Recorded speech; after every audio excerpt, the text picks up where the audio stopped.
Well, Stephanie, that's right. This is just about the worst possible time to have a cooling issue inside a building. One of the two men inside that Jaguar took off west down First Avenue, gun in hand, as police followed. This home was leveled by the Carlton Complex fire. Now it's an empty lot. It takes just a split second to cause a collision, and I'm just on foot. So we're going to test this out. 4 different routes through construction from 57th and Regal down to Q6. Well, Dan Dolezal acknowledges it was a long journey to become the woman who would lead the local chapter of the NAACP from inside this Spokane building. Deputy Chief Ladd says in today's conditions alone, the flames would average about 7 feet tall in a brush fire. And as the temperature goes up, so does that height. Drivers are taught to park around 18 inches from the curb for a curb stop and 2.5 feet for a street stop. The next thing the driver does is check all 7 mirrors on the bus for traffic. If there are students across the street, a simple signal from the driver lets them know it's safe to cross, and only then will these doors open and those kids come inside. Dan and Steph, that's right. I spoke over the phone with one of the men on that ISIS kill list. He told me he and his family fear for their lives. But surprisingly, they're not the people I found when I showed up at their Eastern Washington home. There's actually a new tenant who sat down with me in a KHQ exclusive interview. Her face has been blurred and her identity sealed to keep her safe, given the sudden threat to her family. Just got the keys and started moving in last Saturday. Hangers out of here. We haven't quite got everything moved in just yet. This single mother of 3 couldn't have been more excited to move into her family's new home last weekend. My grandma gave me that. We were stoked. It's a beautiful house. But just days later, she found this business card in her door. Joint Terrorism Task Force, and I came home on my lunch break today to this on my door. There was no note left with this. It turns out her address is one of 100 on an ISIS hit list released last week, which includes the names of the military men and women who live there. Just confusion. The problem is she's not on the list. It's just absolutely crazy. She just rents the house from someone who is. How are you even processing that? I'm not just yet. I don't know what to think just yet. We haven't even unpacked all the boxes here, and it's kind of thrown my world into a little bit of a tailspin right now. And how could it not? It's terrifying. Someone's threatened the quiet life she's still unpacking. I've worked a long time to get to this point and to stabilize our lives. And so it's definitely a bit of a blow to know that something that was supposed to be a very positive thing in our life kind of has a dark cloud over it now. At the ABC daycare in Pateros, some kitty cries reflect more than child's play. Ash still coats the building, a scar left by the fire that leveled much of the town 1 year ago. And in the backyard, the kids recall the worst moments in the most childish way. Some play firefighters on the front lines of disaster. Others pack up and flee the town. An unusual game these kids won't stop playing because they can't shake the memories that created it. We got evacuated twice. Got right in the car. It almost got our house. All of us had to leave. What about your dad? My dad was on the fire, Charles. Some conquer those memories with innocent strength. I wasn't scared. I was brave. But for others, reflecting back is too much to handle. Olivia Smith remembers it well. We had most to pack our whole bedroom up. The night her 5-year-old world And I didn't get everything. nearly fell apart. I was very scared. Now she just wishes she could forget. But I can't get it out of my head. A curse that plagues more than these kids. It was black and flames. Elise Gray closed ABC that day amidst thick smoke and loud alarms. What's going on? What's happening? Minutes later, the flames swept through town, destroying hundreds of homes, including hers. Some days you can talk about it and Other days just driving into Pateras, it's just brings tears. But those tears are often trumped by smiles when she returns to this backyard fun each morning. It's comforting that they can find the joy in it. And it helps them. And perhaps it's helped her too, I lived that. seeing simple minds turn pain into play. It was hard, but we've overcome. Gabe Cohen, KHQ Local News. Yes, the guy is still hanging and he ain't happy. I'm hoping he stays there. The 911 call didn't matter. The hero at Bryden Canyon was no officer at all. I'm no one special. It was 29-year-old Jason Warnock. Just a regular dude. A regular dude who sprung into action Wednesday morning. We were coming up Bryden, and I seen on the downhill lane, there's 2 lanes coming down, there was a big log. The foreman, he's all, no, look up. Just feet above his head, an SUV was teetering on the edge of the cliffside after it ran off a residential road and tore through a backyard. And then I seen him beating on the door. A 23-year-old was stuck inside. Gotta go get him out of there for that fence gives. So Warnock took off running. So I ran across the walkway and then ran down along the fence line there to right here was where he was hanging. And I was thinking, God, don't let me have a heart attack before I get to him. He reached the SUV and got the passenger window open. Gave me his hand, you know, and that's that. That was that. 3 words that don't do this story justice. Luckily, this picture is worth a whole lot more. Yeah, it was amazing.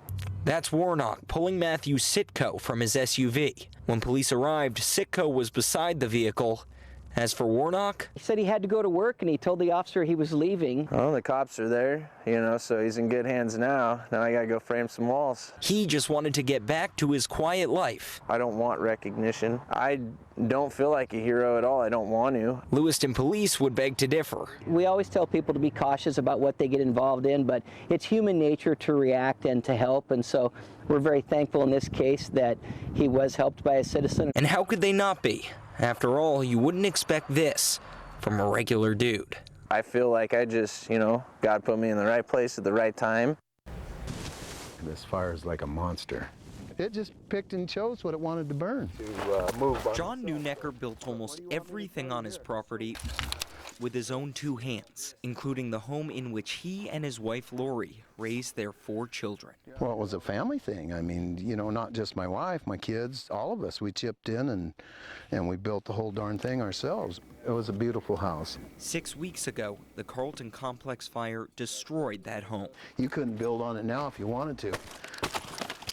This was just blood and sweat. And I don't have nothing now. This is what I have. But the toughest part for John, Yeah, it's hard. It's hard. It's real hard. is that this isn't the first loss he's experienced. A year and 3 months ago, I lost my wife to cancer. She lived right here until she was too sick. The night their property burned, John saw Lori. I looked up. I know it was my imagination, but my wife was standing there. I said, "Oh, Lori." And then I go, "No, she's gone." I looked back up, and she was. It was happy, and then it was sad, you know. It was happy, and then it was sad. Now he's stuck in a harsh reality. If you think about all the people through the mountains for 50 miles that way, and 50 miles that way, and 50 miles that way, they're all burnt out. Everybody's gone. Everybody's house is gone. All the timber's gone. The Met House gone. John says he's one of the lucky ones. And this is where I'm trying to live. He still has a shed that somehow survived. I don't know. An act of God. It's the only thing I can see. And he's got his old Chevy he rebuilt by hand. If I'd have lost that truck, I'd have died. And he's still building because right now he needs an outhouse. The process has been emotional. I'm so stressed and depressed, though, I don't know where to start or what to do. You know, I mean, I can build anything or do anything, but you got to have incentive. Yet this builder and former firefighter knows what must be done. I'm going to cut these trees and I'm going to build another house. I'm not going to move away from here. This is home. A home that was so much more than a house. She'd do it. She'd bow her neck. A home John will rebuild for Lori. I'd like to build it right here. That's how special this is to me. Gabe Cohen, KHQ Local News. She smiled, she laughed, she told jokes. Belinda Niebuhr molded Moscow's Arby's into more than a restaurant. Now this is our family and these are our friends. And she made that possible. That was her. A family headed by the woman who climbed the ranks but never looked down on anyone. She was like a mother to us all. In a word, she was amazing. She was herself here and out away from work. This work family barely recognizes the business they called home. Seems like a bad dream. But despite locked doors, they gather. She knew each of our stories. To make sure Belinda's story is never forgotten. We're all standing around the edge of a giant hole, and she was definitely in the center, and we were around her. We've come together in so many ways. We haven't left each other's sides. Belinda's love lives on in each smile and hug. She would tell us to be happy, not be bitter. She would want us to celebrate the life she led, not focus on what happened to her. But they can't shake the emotions so many in Moscow feel. I am still so angry, and I don't know how to get past that. Anger and confusion. I do want to know why. Why the center of this family is gone. Why did he come into Arby's, of all places, and take a woman who had so much impact on so many people? It's yummy. It's a word synonymous with summer. Lemonade, get your lemonade. 75 cents. But not all lemonade stands are the same. For example, this one can barely stand. Luckily, it's got 4 boys to do the legwork. The Multifet brothers have been out here every day this summer selling lemonade. You just have to wait for it and wait for it. Their sales strategy is familiar, Just scream, lemonade for 75 cents. but their end goal may surprise you. I'm doing lemonade for school supplies, backpacks for ourselves. If you don't have supplies, you don't get stuff. It's like you're poor. Everyone will think at your school you're poor. And these 4 know the importance of school. This Afghani family immigrated here 2 years ago with next to nothing. Their English at that point? 0. Yet they learned quickly and proudly earned these accolades here in Spokane. School is important because we want to get a good job for future. But these 4 have been putting in the hard work outside of the classroom too, under the hot summer sun. Lemonade! If you're not going to work hard, you're not going to get anything. And they've saved every last penny We don't count it. to make sure their bags are packed on the first day of school. Luckily, they'll get to save some of that cash because someone's packing those bags for them. We're very excited about this opportunity to serve the community. Today, the Salvation Army handed out thousands of free backpacks full of school supplies to some kids that needed a little helping hand. There are some that their dollars just don't stretch far enough to get the things they need or to get everything they need, and so this helps them. 4 of those bags went to the Multifets. Oh. Now these brothers are ready for another school year. But as school starts, remember these 4 grateful boys. Thank you. Because they're not done selling lemonade. Oh, the chair fell off. They've just set their sights a little higher. We want to buy a computer and for school. Gabe Cohen, KHQ Local News. One of our officers saw this vehicle coming across the bridge. A short police chase. It actually ended up making a U-turn coming off the bridge over here off of Sprague. Started accelerating. Ended with an ugly collision. I saw him. Started coming through the intersection. I knew it was going to happen. The Jaguar police were after wrecked Richard Eng's truck. I'm okay. Got a little pain in the side there. But for officers, that was just the beginning. 2 people got out of the suspect vehicle and ran. They jumped out of the truck. They had guns and took off. Each in a different direction. I didn't know what to do. The one that went west led a mad dash. I just heard the crash and looked out my window. Then I could see the officers were obviously chasing somebody. The wanted man brought cops over Jeannie Distel's fence. Scared, we live here. Moments later, we saw there was, police running down this street like mad. He darted by Duff Evans' porch. Oh, yeah, we were freaked out, but we really didn't know. It could have been much scarier. A quarter mile down First Avenue, the perp broke into a house and forced a wrestling match with an officer. They were essentially toe-to-toe going at it. He tased the cop in the neck. But backup arrived in time and Spokane police got their man before more damage was done. This could have been way, way more serious. Inside Pateros High School, a changed gratitude echoes through the halls. In awe and wonder, we sit together. Weeks ago, that's all it was, just weeks. We were all strangers. A Thanksgiving to be thankful for. Now we sit as friends. As this community overcomes. A rebuilding process has to happen at some point. As Mark Miller clears the ice from his driveway, feet below, a crew lays the foundation for his daughter's new house. And that house is going to become, a home. The Carlton Complex fire destroyed 2 homes on the Miller family compound. Everybody's loss is a little individual. It's not all the same. The relatives packed into Mark's house when the fire reached the meadow. Alongside his brothers, he used a shovel to beat back the flames and save his home. And, you can easily say, well, no home's worth it. When your life and family is part of that home, it's pretty hard to just let one go. As work to rebuild what they lost continues, tonight the Millers celebrate what they somehow saved. It's going to be truly a Thanksgiving for things. In Alta Lake, construction continues in the elements. Okay. Yeah, it's not desirable conditions to be roofing in. Working in the wet weather hasn't been easy for Gary Mitchell, yet here he is.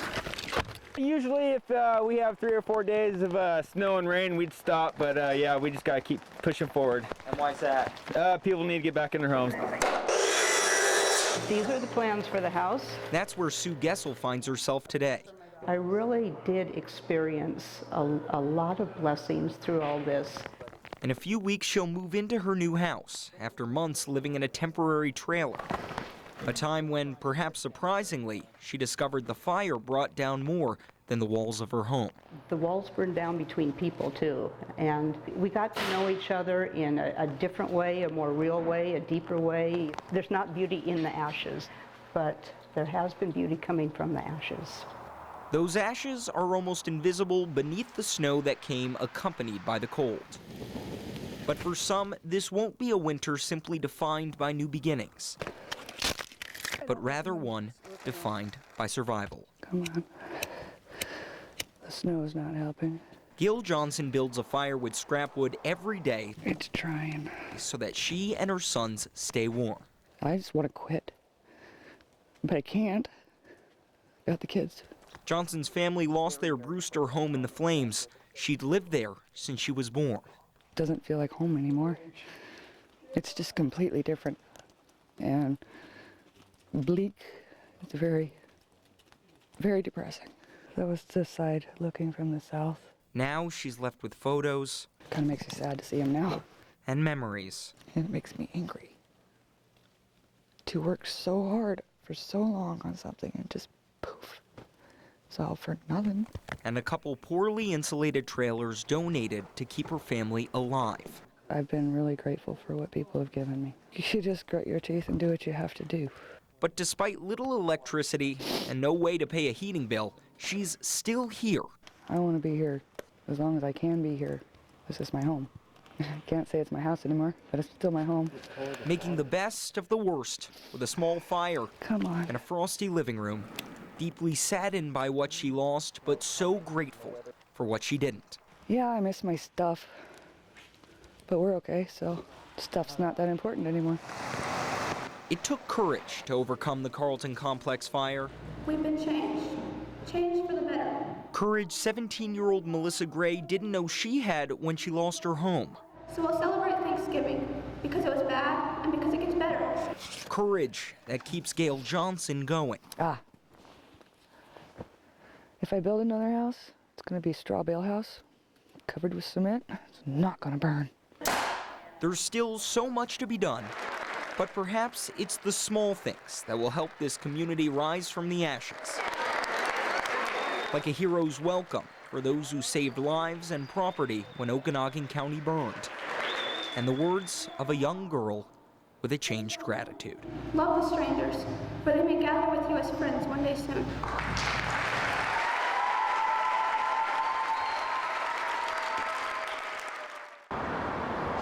On the west side of Washington, in the town of Tumwater, Cheryl Applegate passes her pleasant retirement. It was a very well-lived life.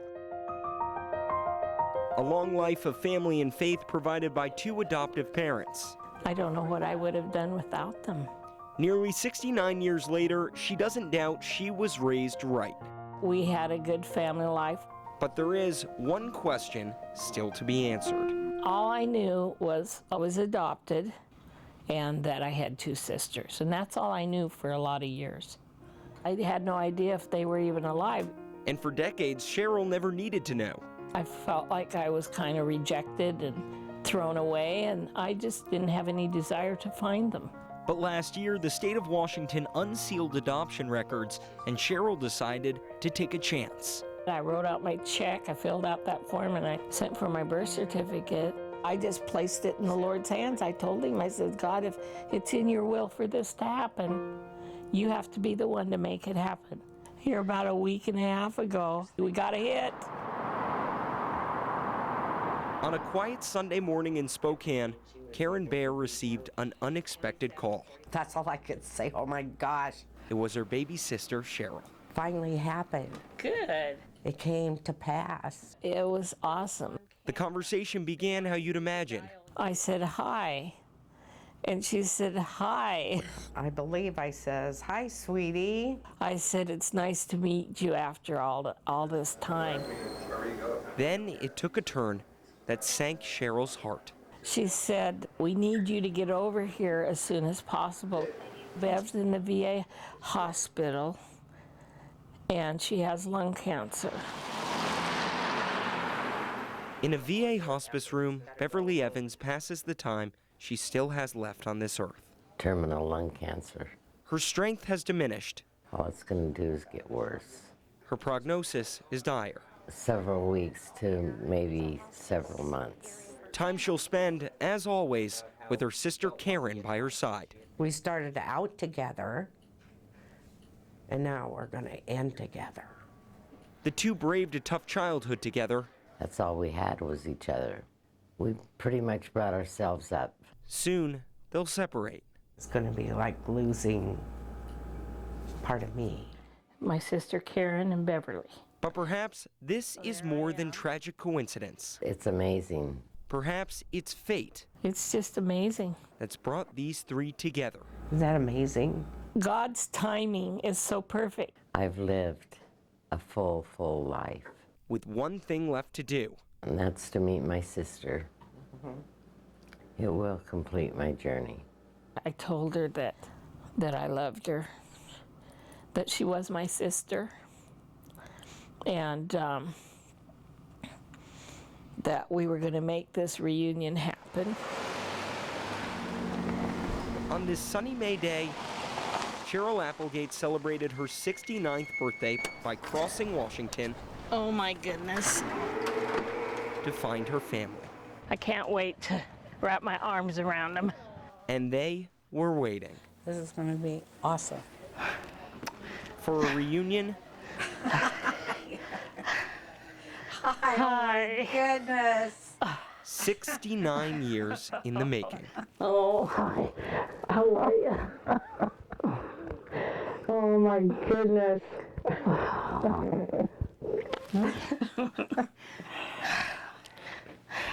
Hi, Sherry. Hi there, Bev. An unimaginable moment. Oh my goodness. These are my sisters. For 3 sisters who thought they'd seen it all. You know, I lost all my hair. But once it grows out, it's going to look just like yours. Wow. It is overwhelming.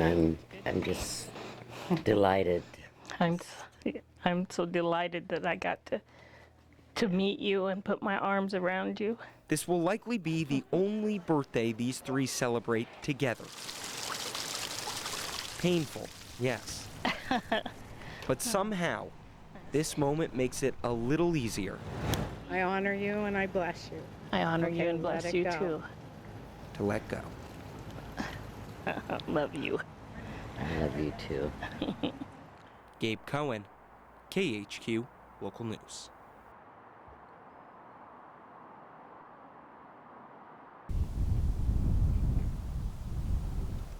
Beneath the golden fields of eastern Washington, and through a 40-ton steel door. A piece of Cold War history hides. In 1959, the United States built 9 missile coffins in eastern Washington. Because of our location, we had the ability to reach out and hit Cuba.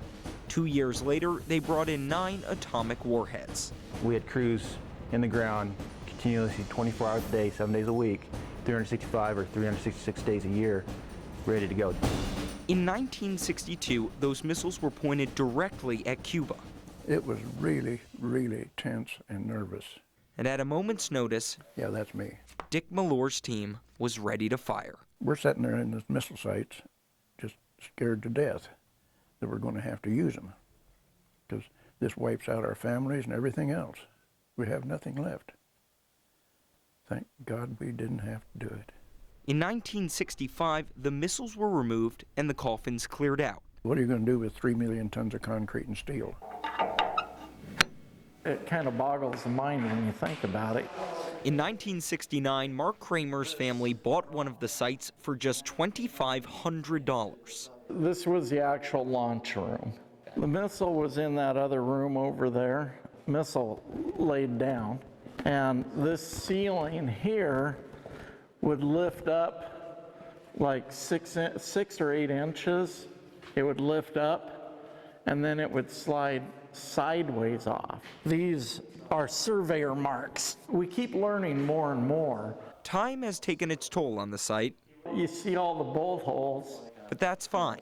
The Kramers just use it for storage. This is just our old stuff that we've gathered over the years. We know that there was a missile that was intended for destruction, but you don't think about that. It's just a part of the family almost. We always talk about the base. Everybody wants to go to the missile base. 45 years later, the coffin is more of a family relic than anything else. We've actually talked about how we're passing it down to our son. And most of the other coffins have also been lost in history. Very few of them have any idea of that they were even here. This is the access road. But some still remember the tension. If we had to punch the button, 15 minutes later, this world would be burning up. As the world above waited on the brink of destruction. Gabe Cohen, KHQ Local News.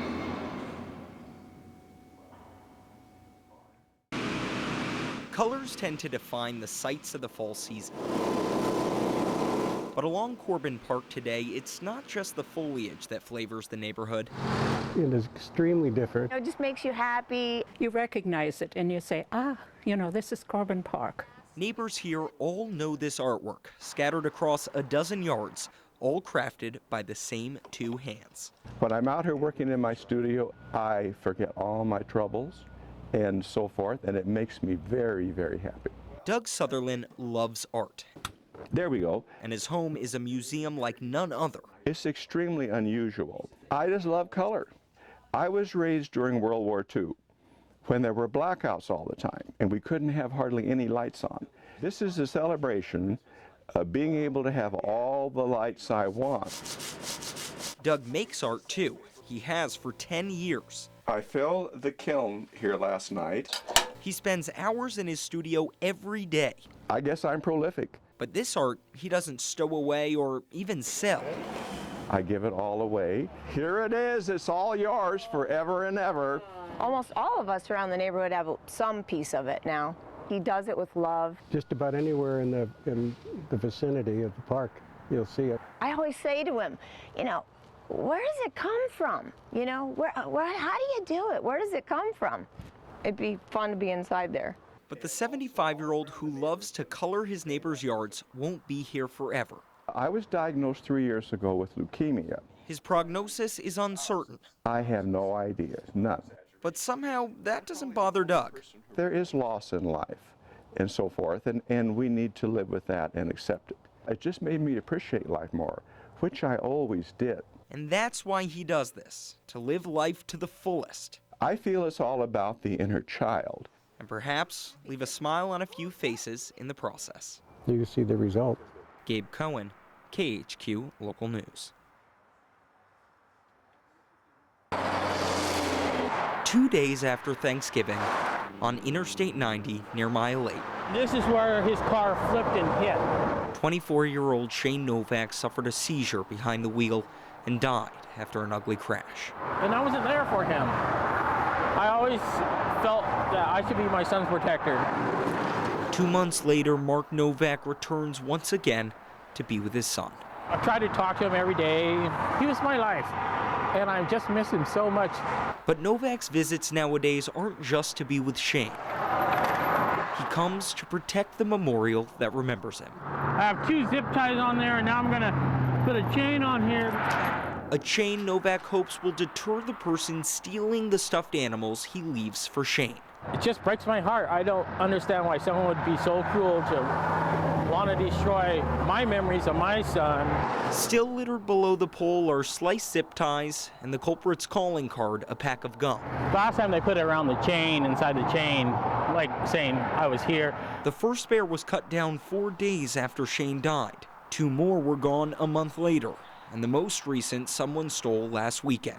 I can't keep doing this. I mean, I don't care the cost-wise, but it breaks my heart every time I have to come out here and redo this. So 12 times a day, Mark Novak comes to check on his son. That just says Pookie on there, which was his nickname. And possibly hang a new bear. Hoping this is my last time. A grieving father who isn't asking much. I just wish whoever would do it would stop doing it. He just wants Shane left alone. That's my son up there.